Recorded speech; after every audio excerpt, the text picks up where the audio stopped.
Up, everybody? Welcome to the Wait, What Are We Talking About podcast, episode 161. My name is Bret, aka Enigma 9011, and today I'm joined once again by Corey, aka Corey Cudney. Corey, how's it going, man?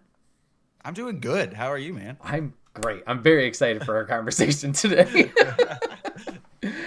Remember, guys, if you want to catch this podcast live, you go over to twitch.tv/Enigma9011, usually every Sunday at 8 p.m. Eastern. You join the chat, join on the conversation and the fun over there. But if you can't catch live, that's A-OK. Go over to YouTube and podcast services the very next week, where it's broken out topic by topic and put as one big video and MP3 for your amusement on the following Friday. Last but not least, any way you can support, whether it's leaving a like, a review, sharing the podcast with somebody you think who would enjoy it, whatever it is. It may seem small, but it does help the show grow and helps us out in a big way, and I'd love you for it. So please, if you can, do that. But yeah, Corey's back today, and guess what we're talking about, chat? We alluded to it last time. We're talking wrestling. Yes. I love it. I can talk forever about wrestling. As you can see, Corey is planned. Well, maybe he didn't plan. If he didn't plan, that's just convenient. He has worn the appropriate attire today. Corey attended the last Royal Rumble 2023, and we're going to talk about that to start. So yeah, let's just, I guess, general blanket statement question. Corey, how was the Rumble in person?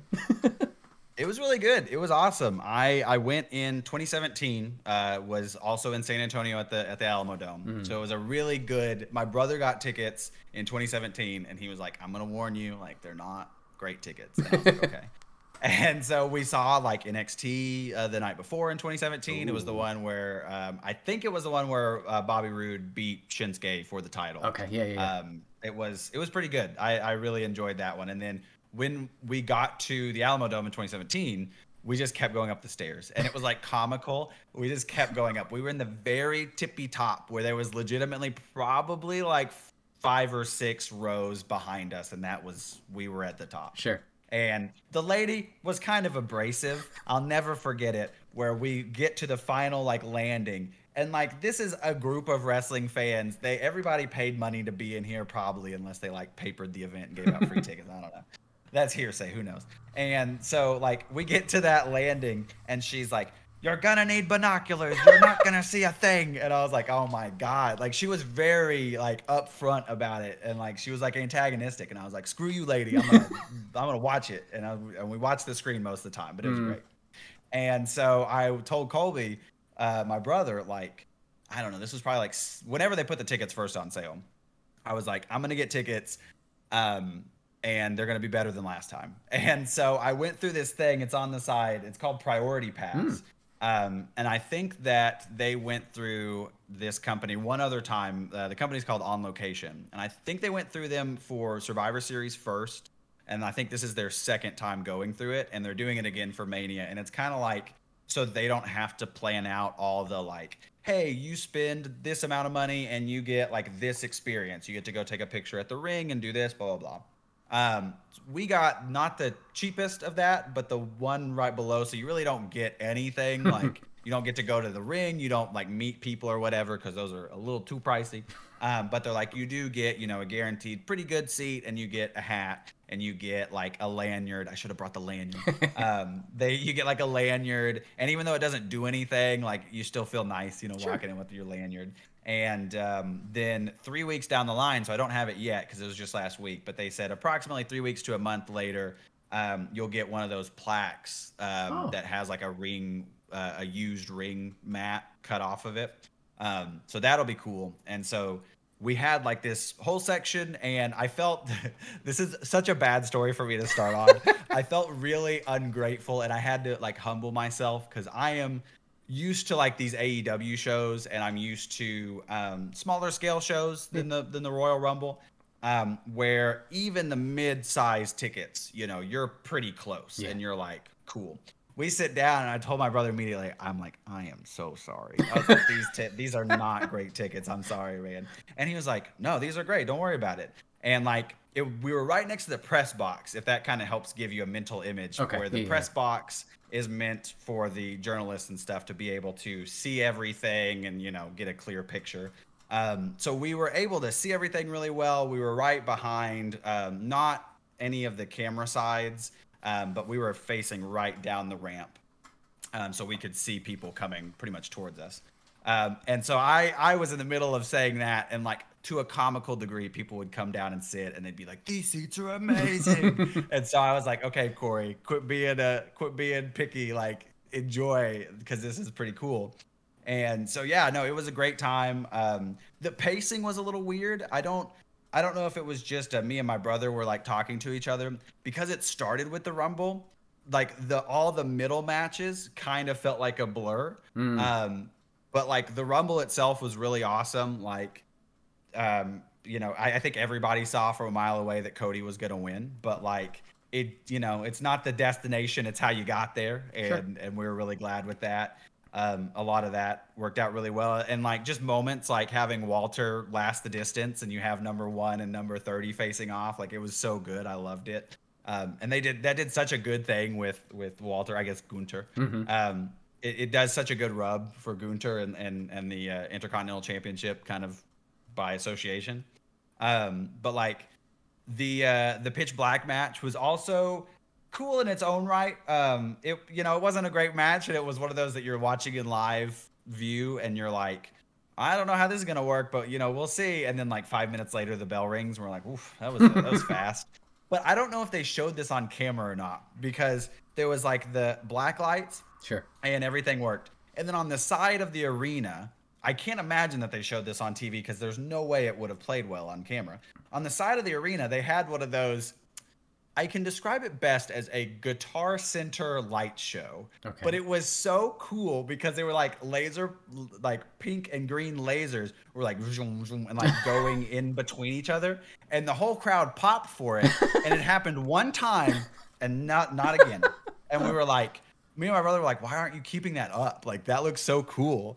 And so like we were just as confused as apparently everybody watching online with what happened with Uncle Howdy and everything like that, where me and my brother were like, did he jump? Was he pushed? And like, oh, we're gonna have to watch back. And it turns out you don't know any of that watching either. Like, because to me, watching it felt like the TV friends like pushed Uncle Howdy, but apparently he just jumped, I guess. I don't know. I still don't really know about that's that. How I interpret it, at least when we were watching that night, that he jumped and unfortunately whiffed his elbow, and then the friends were just like looking at the chaos. But interesting. Yeah, that was my personal theory, and then like it was never paid off. So that was my fan booking on it.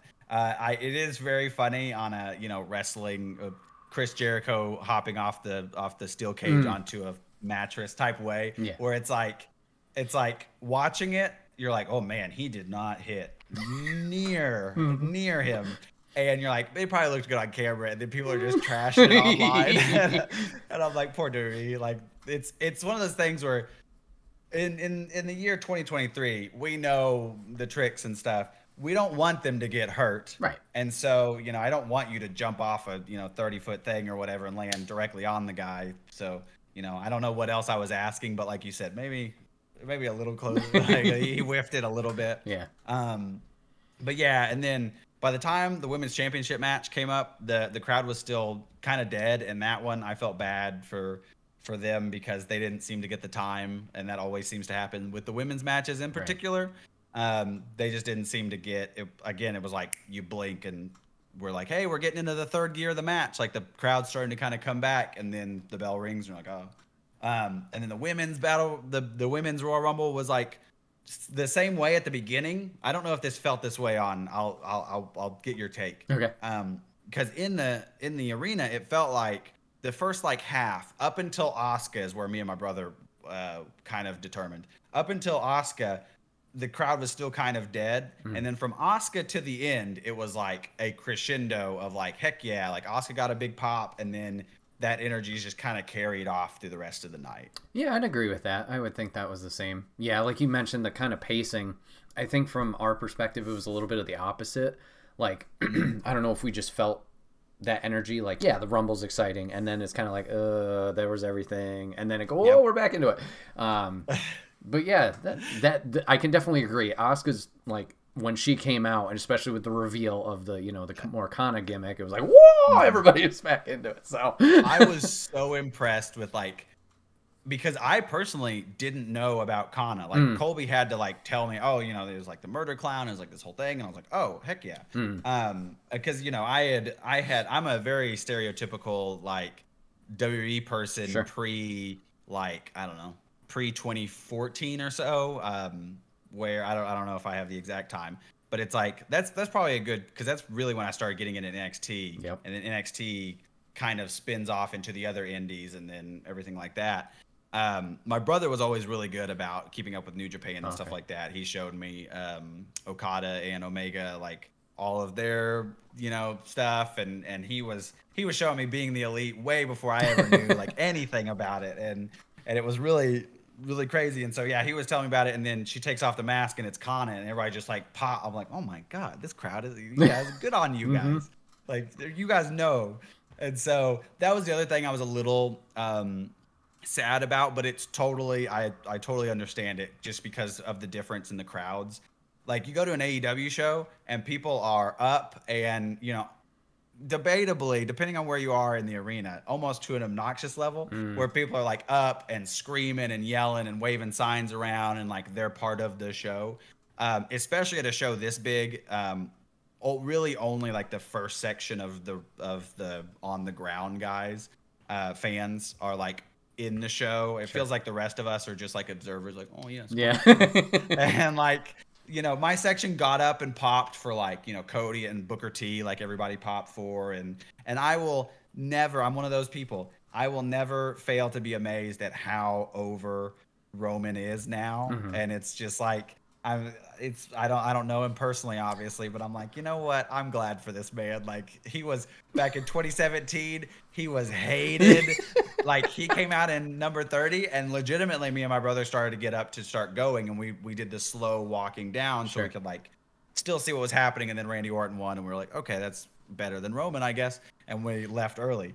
And it's like, here, it's like the Roman match was put on last very specifically, and not a soul got up. Almost like I'm sure the cameras caught it really well, but it is very weird to be in a room where 90% of the people are holding up their ones. And it's just like, am I in a cult? Like, this is bananas. It's crazy. And it's like so much more eerie than like the yes chant or anything like that too, because everybody just stands up silently and puts it up. And it's just, you're like, oh my God, this is crazy. And so that was one of those things where we were like, okay, we parked, like half a mile away. We're not going to get out of the traffic or whatever, so we might as well just stay. Yeah. And so we stayed for the whole thing. And I was kind of amazed at how many people stayed through the entire Sammy moment at the end. And like everybody's talked about, the pop was huge at the end of all that. And so, yeah, like the only thing, and I can't hold this against WWE whatsoever, I kind of can for the booking of it, but not really, which is putting him at the end. Me and my brother and a lot of people around us very loudly said so, kind of implies, oh, The Rock is going to come. Like, they're going to end on a Rock pop, and he's going to come and confront him. Sure. Not knowing what they were actually ending on was the Sammy pop, and like, oh, okay, this is actually going to be Sammy turning on him finally. But like, it was one of those things where you kind of get the implication with the way that it's booked. You're like, okay, if Sammy's not in the Rumble because it's not, they were kind of caught in a rock and a hard place. Because if you put the Rumble last, but the World Heavyweight Championship first, or even before, the implication is, oh, well, Sammy's going to be in the Rumble. So now you're putting Cody's win kind of at risk, where you have like a 2014 Daniel Bryan situation, or 2017, whichever year it was, where he didn't win and everybody wanted him to win. And so it's not an enviable position that they were put in. But overall, I really enjoyed the show. It went by very smoothly.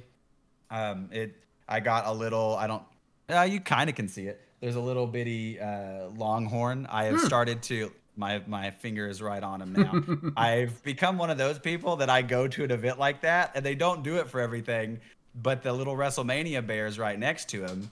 And so I got the WrestleMania bear, and I was like, I wonder if they have a stuffed animal at the Rumble. And sure enough, they had like a little, like a UT Bevo style situation, which is weird because they weren't in Austin, but I'll let it slide, I guess. They gave it. And so I was really upset. There was a Shawn Michaels t-shirt that was like event exclusive, and they sold out of my size so fast. I was like, dang, I wonder they just didn't order enough of these. I don't know. Sure. So, but yeah, no, it was really good. The Alamo Dome isn't the best venue ever for a lot of reasons, but it's a solid venue. I really enjoy it, and the show as a whole, like.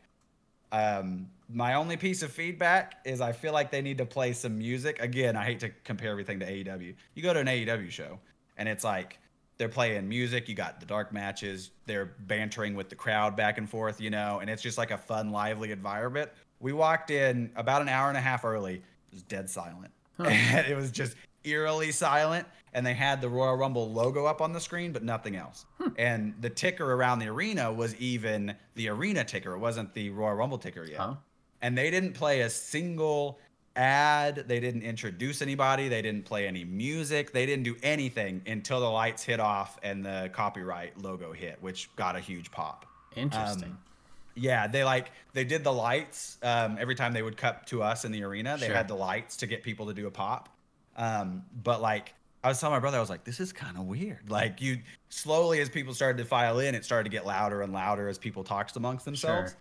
But I was like, dang, like just play like the theme song, maybe over and over even.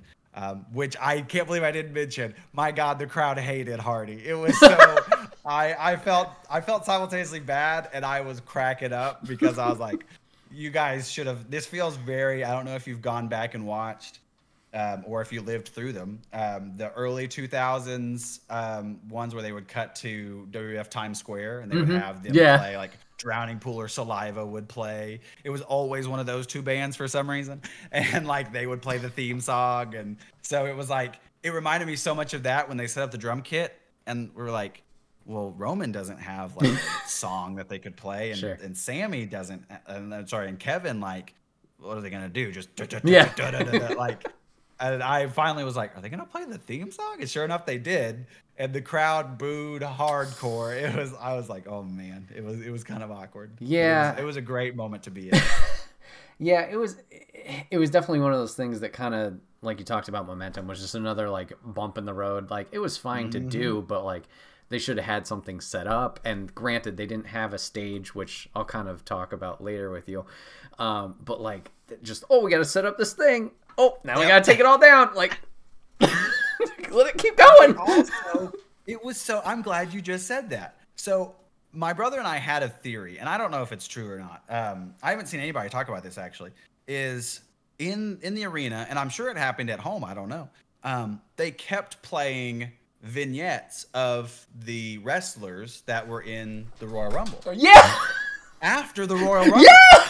And my brother and I were like, okay, they definitely changed the order of these at the last minute, right? Like you had to have, because it makes no. The first one we were like, well, that's kind of weird, and then the second one plays, and I can't remember who the second one was or whatever, and then the Braun Strowman one plays, and then you're like, and then there's the one with the Judgment Day explaining the entire thing with Edge, and me and my brother were like, oh, the men's Rumble was definitely going to go on last at some point because this is explaining every angle you need to know going into Rumble, which is genius if it plays before the Rumble. And like I saw Michael Cole on Pat McAfee's show was saying it was the most viewed Royal Rumble ever.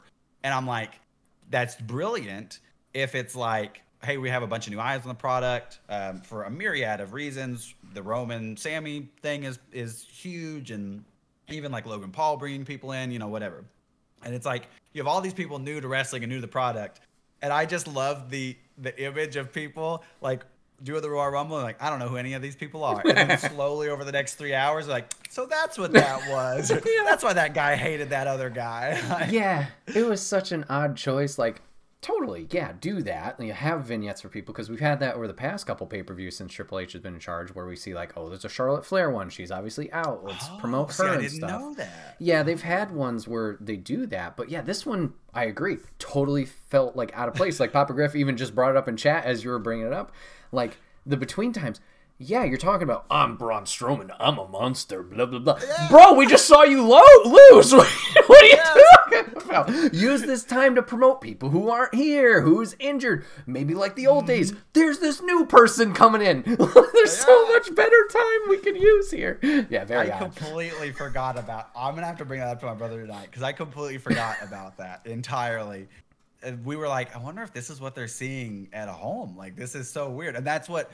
I felt really bad for the ring crew. Probably not bad. I bet they were super proud of it. But those men and women at the ring crew went from a regular ring, and then they very quickly transitioned to the pitch black match, which was amazing because they didn't show this, but the ropes were literally just new electrical tape wrapped on the ropes. So in between that match, you would see somebody peel off, like they'd get it started, and then they just go, and the rope would just unravel. And it was such good, like that crew is phenomenal at how fast every single match, you had a brand new ring mat, and then it was just so fast. And then we were amazed because they started taking the ropes down. We're like, why are they taking the ropes down? We still got Sammy. And that's when Hardy came out. But it was like, I was like, oh my God, they went from a regular ring to a glow in the dark ring to a regular ring to no ring to a regular ring. And it's like, I was amazed with their efficiency and just how great they were on that one.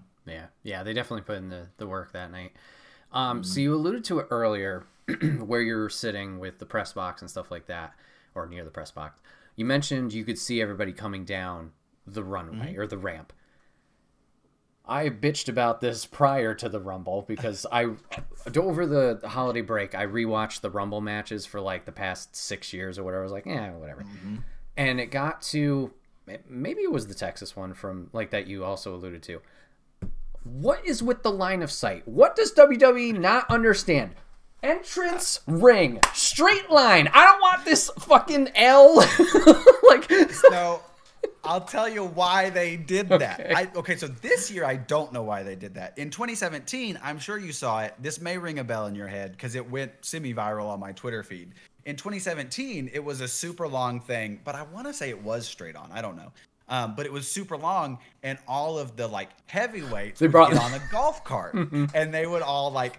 Big E was hilarious because he was doing the royal wave with the thing. And like there were people like Mark Henry who was just like they're like, this isn't happening, and I'm going. And in the men's Rumble this year, there was no golf cart, unfortunately. In the men's Rumble, everybody took their sweet time. And me and my brother had a theory that the men's Rumble went over by quite a bit because it felt like it went over quite a bit. But there were also just moments where like it felt like every male wrestler was just like taking their sweet time. Like they were soaking in the moment. And it's a long ass ramp. The women in their battle royal at the beginning, they would go, and then starting about, I don't know, entrant 10 maybe, it was hilarious because you could see if you know what you're looking for in the production world, it was hilarious because they would music hits or whatever. They come out, they hit their mark, and then camera's obviously off.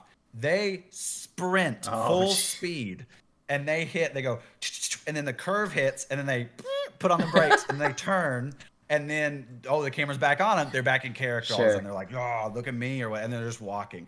But, like, I was wondering, watching it, it had to feel like you're going through a time warp because the man's here, and then, like, they show whatever from the ring, and then all of a sudden, they're all the way over here now. And it's so weird. The golf cart, like, makes sense, but I think it started such a weird thing because they've done that. Like they've had that weird runway for Royal Rumble specifically like a few years in a row, I'm pretty sure. And it's always weird. It's been a few Rumbles, and then SummerSlam when they were in Clash of the Castle, they had it too. Yeah. And that was another thing that pissed me off because you had Bayley return, you had Io and Dakota re-signing or moving up, whatever you want to call it. And like, to me, okay, if I'm at the event and I don't remember the music because, let's face it, some of them are generic now. And I go, what? Like, I don't see anything. Like, I feel that kills the reaction. The only thing I can think of, and this is like a pessimistic view, and I don't mean to sound like this. The only thing that I can think of is they feel like maybe they can cram more people in by volume if you have a super long, thin thing cut out.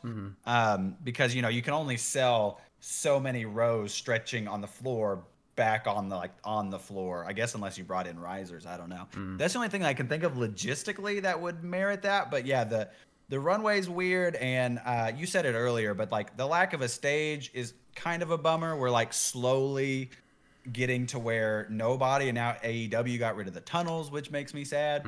But it's like nobody's got like a stage thing anymore. And I saw a video. I've seen many videos touring the WWE archives, but one in particular came out relatively recently, and the guy giving the tour just casually mentioned, and I was like, I've never put that together. It makes so much sense. It was like one of the Armageddon signs or something like that. And he was like, yeah, this is back when we hand painted and had like big stage, like physical stage things. He goes, when we transitioned to HD, we completely cut that off because they really don't look good in high definition. And I kind of think they were playing with that at Clash of the Castle because they had the big video wall in the middle and it was kind of a stage with being the castle. Like, I think I'm okay with that if you put up giant video walls and those make up the stage, I guess. You just have a graphic designer make up a really high fidelity castle or whatever for the Rumble. But yeah, it's kind of weird, and it makes it gives a different feel, which is good, I guess. But for people like me, who we were pretty far back. I can't imagine people even farther back. The music hits, everybody's got like smoke or whatever, and then you're like, okay, I think they're down there somewhere. I don't know if they've come out yet. I'm just either going to watch, or maybe I'm back at the ring, or if you're holding your phone, you're like, I'm just going to keep my phone at there and like hope that they're still there. And then you'd see them turn the corner and you're like, okay, they're there now. So it makes it a little bit harder to watch as a live spectator, but also like we are in the super minority of the viewers. So you have to sacrifice the view of the few for the view of the many, I guess. So, yeah, that's true. It's a whole thing. So you've alluded to the whole match card. You had the men's rumble, the women's rumble, the Mountain Dew Pitch Black Baja Blast, lights out thing, and then the women's championship and the men's. Did you have a personal highlight from the night? I mean, honestly, it's a cliche, but I'd probably say the Royal Rumble. Like, Cody winning was really cool, and Rhea's win was actually really cool too. Like, the crowd popped huge for Rhea. I didn't really think that she was gonna win, and then like slowly as people started getting eliminated, it's like you do the thing as a fan where you're like, okay, well, they're obviously not gonna win. This person might win. This person probably won't win. They're not really in the picture. That would be really weird to slingshot them into this. And it's like, as the match goes on, you're like, okay, well, Rhea's like the only one who makes sense. And then it's her and Asuka and Liv. And you're like, okay, her and Asuka makes sense. Liv, I could see because she's been in and out of the title picture. And so having her and Liv be the last two, and then they do the fake out where you think, oh, God, Liv's going to do it by dumb luck, which is the worst way to have her win if she was going to win. And then it's like, oh, no, like Rhea turned it around. Like, this is really cool. And so, yeah, I would say the two Rumble winners. The Sammy thing was really cool. I felt like maybe if I was watching it at home, I would feel a little bit differently. Live in the stadium, we're like, hey, man, we've been here for 4.5 hours. This is dramatic and cool, but maybe we don't soak in the moment like this much. And I may be the only person on the planet that thinks like this, but I'm just like, okay, because I feel like they did one too many things. Because like, okay, they win, and then, okay, everybody beat up Kevin Owens now. And then everybody gets like a thing to do Kevin Owens. And then we're going to take another 2 minutes to handcuff Kevin Owens. And then now everybody do a thing to Kevin Owens again. And it's like, okay, maybe just like he's already knocked out from the match. Just handcuff him then, and then do your super kick party, which was really cool. I'm glad that they did that. But I think everything in between the pin and the handcuff, I don't know if that needed to happen because he was like hella worn out from the actual match. Especially with that nasty stair spot, which was so creative. It was so good.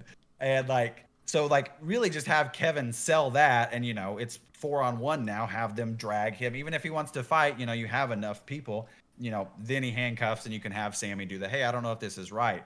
Then you could have cut like a good 10 minutes out of that. I get why they wanted to soak it in and really build it up, because like, theoretically, storytelling wise, the pressure cooker is building for Sammy's pop. So you know, maybe Sammy's pop wouldn't have been that big if it wasn't building for 20 minutes, but it was like a 20-minute main event, like after the main event, which is cool in and of itself. Very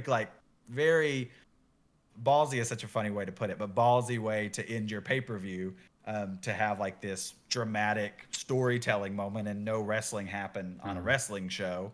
But like, it was really cool, but that probably wouldn't be my highlight. I'd say like the Royal Rumble winners. Okay. There wasn't my big complaint, and I do this with both Mania Night 2 that I went to and Rumble. There didn't seem to be any like big, oh man, this is such a well-crafted wrestling moment. It's all like in the spectacle of it. You have like the Logan Paul and Ricochet, you know, slamming in the middle, and like that's really cool and stuff. But like, there wasn't anything that me as a wrestling fan of like almost 20 years was like, oh man, I'm really impressed by this. But I guess that's kind of the trade-off that you're doing for the sports entertainment-ness of it. And when it's at that big of a scale, you know, are you just there to be like, hey, this is awesome, and I'm taking in the moment and everything? Or are you there to be like, nah, that's not a 5-star match. So the Rumble stood out to you. So what did you feel about our surprise entrance this year? It felt like there was a limited amount of them. NXT only making an appearance in the Women's Rumble with 3 participants. I mean, they did great. Shout out to Roxanne, Zoe, and Indy. But yeah, what'd you feel about the entrants that showed up that weren't announced? So this is my problem with like leaks in both the video game industry and the wrestling industry, which are so funny how similar they are in their leak culture, where it was leaked beforehand that like sources told, it was either Dave Meltzer or Sean Ross Sapp, I don't know, somebody that was like, oh, well, we're confident announcing Cody beforehand because we are very confident with the surprises that we have in store. Yep. And so that kind of builds a certain gravitas where you're like, oh, well, if they're going to announce Cody beforehand, they've got some heavy hitters. And the only like real surprise was Booker T in the Men's Rumble. Yep. And like, even that is a classic Royal Rumble moment where he gets in there, does his thing, spin a Rooney, gets thrown out. Classic Royal Rumble. It's great. But like, I do agree. Like, we were definitely light on the surprises, and that was a whole discussion. It's a very interesting discussion to be had of like, how much of the Royal Rumble is the Royal Rumble of surprises? Like, if you have a talent pool deep enough to sustain all 30 participants and you have no surprises, should you do that? Or do you kick some people out of their limelight so Drew Carey can come in? You know, like it's like that type of thing where it's like Logan Paul. I guess Logan Paul was a surprise. Yeah. So like Logan's return and Booker's return were like the big surprises that I recall of the night. Yeah. But like that's kind of it. Michelle McCool gets the award for the most Royal Rumble like entrance of the night, where I love entrances like that, where there's like that one year that JBL did it, I think. Oh god, all the announcers, yeah, Cole and where the music hits and then the camera's like, wait a minute, there, and they're like, it's my time, and they like take out their stuff. Those are the moments that make Royal Rumbles for me. But I totally get the side of like, well, we have the talent, you know. If we had, I don't know, the Boogeyman come in again, you know, that is now taking whatever Ricochet's spot or somebody else like that. And so one thing to note, which has nothing to do with surprises, I didn't know that Kofi's spot was messed up until later. Like at least in the arena and at least where we were sitting, nobody caught that. It looked like he just got eliminated naturally because you just see him like fall. Like I didn't see, and it was kind of a nasty spill. I saw the video of it, and I was like, oh my gosh, I'm glad that he's like okay with it, because I saw when I got home, people were like, maybe it's time that Kofi retires these things, and I was like, because I thought the over the rope with the back spot, I thought that was his big thing. I was like, you know, it's not great this year, but you know, whatever. And so that was, oh my gosh, the Zelina Vega. I can't remember who she was fighting. So I feel really bad. Xylee, yeah. The spot of them on the ring apron, like I loved the inventiveness of it, where it's like, oh, they're in a 2D plane right now. Like they're doing it's so good. And she was doing the exact Street Fighter moves. I was like, I'm already in on Street Fighter 6 this year. Nice. But like, as soon as she started coming out, I was like, heck yeah, this is awesome. I loved it. That was probably a highlight moment. There's a lot of really cool like highlight moments. Like, you know, me, like many other people, I'm not a huge fan of Logan Paul, but by God, the man's gonna be like, I'm gonna do he's like the Shane McMahon of today, I think. Now that I'm saying that, where you're like, you don't really like him. He's not even really that great, but he's got like the moments, and he's got really good rehearsed moments. I still take it personally every time I see him do the buckshot lariat, where I'm like, look, man, that's like, I don't know, that's like doing the RKO or something. Right. Or I mean, I guess a lot of people do cutter, so I'm trying to think. But there's a very specific. It's one thing if you just, oh my God, he's doing the clothesline from hell, and it's a whole other thing when you're doing the flip into the ring, where I'm like, this is kind of an already established one. You need to pick something else. Son of a like, bitch, you take that out. Yeah, you do it. You're doing the GTS now. Yeah. Like what's happening here? It's one of those things where if Hangman were in WWE, Logan would get shut down real fast. Yeah, but because he's in AEW, Logan was probably encouraged. Like, you can make that your move, Logan. So I don't want to take away. He's got, you know, more guts than I do. Like, he can, like, more power to him that he's doing it.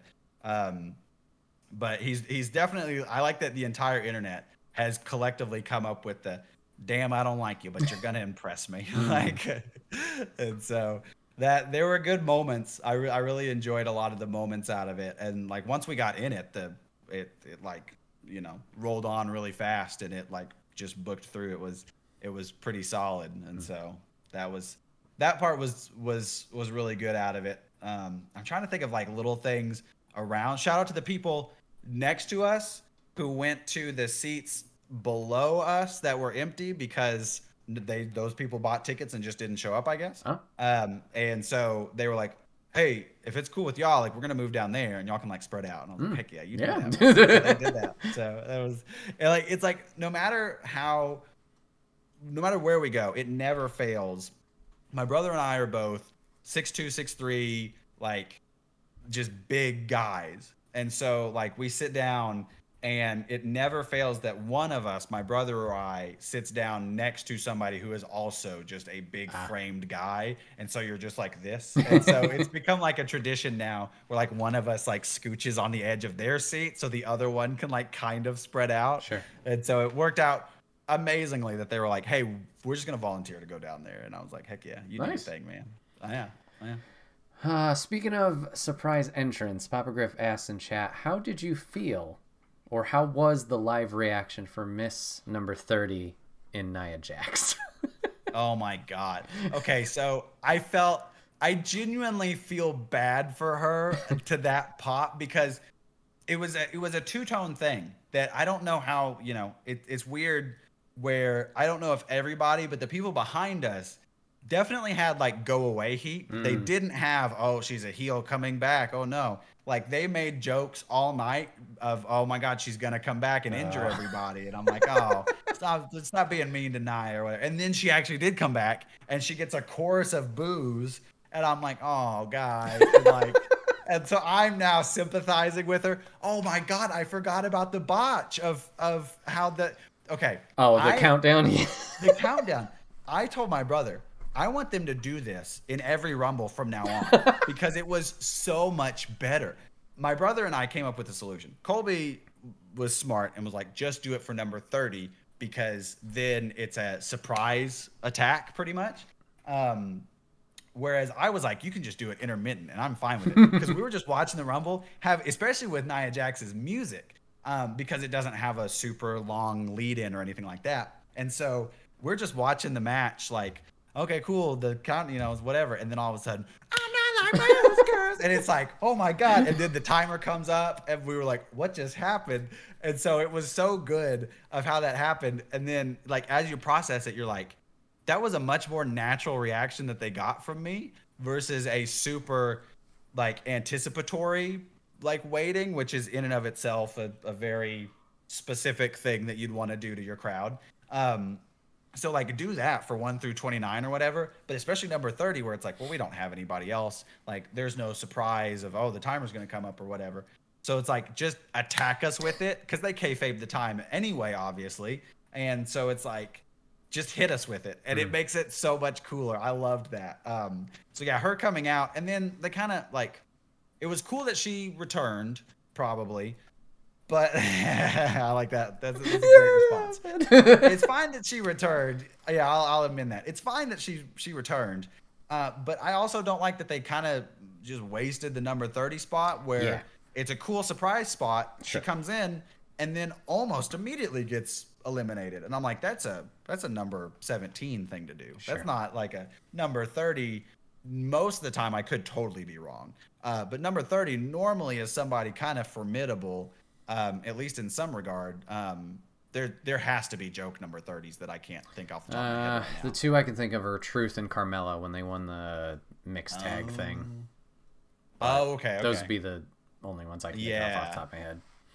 Yeah, because normally it's like, you know, you have the obvious 27 now as like a whole thing, and then you have 30, and then you have 1, and you know, there's the numbers that you look at that normally are going to be somebody. When they come out, that you're like, okay, you have a chance at winning this. Granted, I don't think Gunther was ever going to win, but it was really cool that he lasted forever. Yeah. And is now like the longest lasting person, which I do love that they just like sweep Greatest Royal Rumble under the rug, which I still haven't ever seen that. So I didn't know that Bryan Danielson record came from there. Yeah. I had no clue about that. So yeah, no, but. Yeah, the Nia Jax thing was the entrance was accidentally my favorite entrance music happening of the night. But yeah, the way that they used number 30 was less than enviable, I would say. So we talked about the Rumbles. How did you feel the payoffs were for the other matches? So Bray's, the women's championship, and the men's. I think we've kind of alluded to Sammy's, we talked about the pop and stuff like that. How did you feel the other two matches played out? You talked about time, but in terms of like a payoff or a story. So I would say, I kind of alluded to him earlier. I think the crowd, at least from what I gauged, was kind of underwhelmed by both of them because, like I said, we had a running theory that the men's Rumble ran long because the pitch black match happens. And it's the definition of a WWE thing to do, where we're like, ooh, pretty lights. And we're like just amazed at the technology happening. And before you know it, like the thing's over and you're like, that match kind of sucked. Like they hit each other with a kendo stick that we from our seats really couldn't see. You just see like a glow stick like hitting, but like you don't really see anything. And then like they obviously did their big production thing, but again in the crowd it's kind of like now I'm watching theater even more like regular wrestling, because now we're literally, it's like standing on a stage, and as soon as, it's funny how they hide things in plain sight that you just see all night. Well, not all night, but you see for like an hour and a half, and you just don't even think about it. Oh my God, there's like a undescribed black plane over there that I've never seen before at a wrestling show, but I guess it's there. And it's like they go to it. Oh, obviously that's a setup for somebody to do something. And so they go to it. We're like, oh, this is cool. And then you get I don't know how to describe it, but just the caveman human nature of like somebody jumping from a high height, and you're like, oh, and like that's just how it's like monster trucks. I'm like, I'm gonna scream for it or whatever. And then so like that was interesting, and then the lights went out, and then the women's match was even more underwhelming because like, you know, Bianca Belair is awesome, and Alexa Bliss is also awesome. I don't know if I've seen as many matches from her that like I've seen from like Bianca, where I'm like, I know Bianca can pull out some bangers. But I bet Alexa Bliss is also really good in that moment and everything. But like, they just get to the match, and you're like, okay, my brother hasn't seen a WWE product, like a television product, in a long time. He's like keeping up with things through like Going in Raw, Steven Larson, and like stuff like that. Sure. But he doesn't just like watch the regular product. And I've been watching Raw and SmackDown leading up probably for a few weeks. Okay. So I kind of knew the storylines, but him and I are the definition now of like, okay, you're not really going to get us to tune in unless you guys do something really good in the lead up to it. And then you're like, well, I have to tune in now. And so neither of us really knew what was going on leading up to it. And then you get to the end, and then Alexa Bliss is like kneeling in the center of the ring.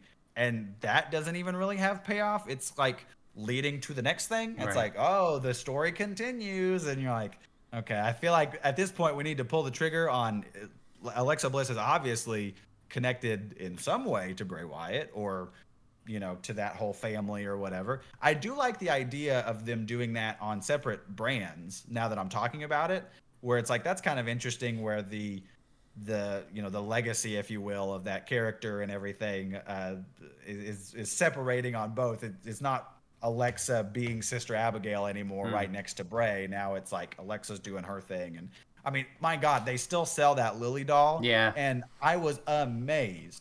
Like, I'm not a child. I don't claim to be a child. But like, I don't know how anybody can look at that Lily doll and be like, I want that. And then the guy's like $25. Right. And they're like, yes. And it's like, people are walking around, like kids are walking around with it. And like, I bought it, so of course I understand. But I understand when you buy like the event specific, you know, stuffed animals and stuff like that. But like the Lily doll, she's not even in an active like storyline anymore. She was torn up like 6 months ago now, I think. Right, something like that. Whatever. Yeah. So I'm still amazed. Then that's probably why they're going back to it. But talking about merch, I was telling my brother, I was like, again, on the ballsiness of them to split up Jay and Jimmy, presumably. At this moment where we're still like you're walking around that crowd, and again talking about the one thing, like there are so many Usos shirts in the crowd, and like there's Sammy shirts, there's Roman shirts, but like the Usos remind me so much of like Rey Mysterio in a weird way, where like the kids, I sound like an old man, the kids love the Usos. Like so many kids are walking around in Uso shirt. The kid in front of me was like standing up and doing the one, and it's like a child, and you're like, this is adorable. But like I've definitely noticed that the younger demographics love the Usos, and it's so funny.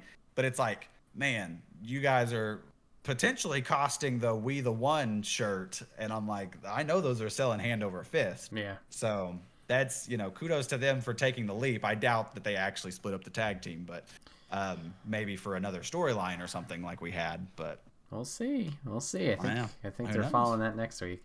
But yeah, agreeing with the merch, because Sammy's just got like tape with Zayn on. Yes. My brother almost bought that shirt. He was like, I want this shirt like because I like the shirt. He goes, but I'm not gonna get this shirt because nobody's really actually gonna understand the shirt. It's just gonna be like, oh, it just says Sammy, but like Zayn on it? Yeah. Yeah, I think I have to agree with the storyline stuff. Like the Bray Wyatt stuff is interesting, and like especially when he first returned, like it was like, oh, this is really cool, and then the obviously the live action puppets and whatnot. But both of them, it just felt like, yeah, what was the finish point? I get like you want the story to continue, but it feels like there wasn't enough to like lure me in or keep me on the hook, kind of thing. Like the women's match felt like that could have been weekly TV. Like that just didn't feel any different. So it was like, yeah, it's getting to that point. We need to do something. You're losing me here. It was super. Yeah, I don't know. It was. I totally agree with both of them. Where it's like, I didn't watch SmackDown last night, so I don't know if they followed up on Bray. But it's just like I agree. Where it's like I like the long form storytelling, but normally the especially the big four like serve as like major pit stops for these stories and major development points for these stories. See Sami Zayn and Roman Reigns. Where for the Bray story and the Alexa story, both specifically, it was like, it's like you said, it's another weekly TV point. Like we're progressing the story. We'll get there by Mania probably, but like it's gonna take a minute. Yeah, I guess we'll see.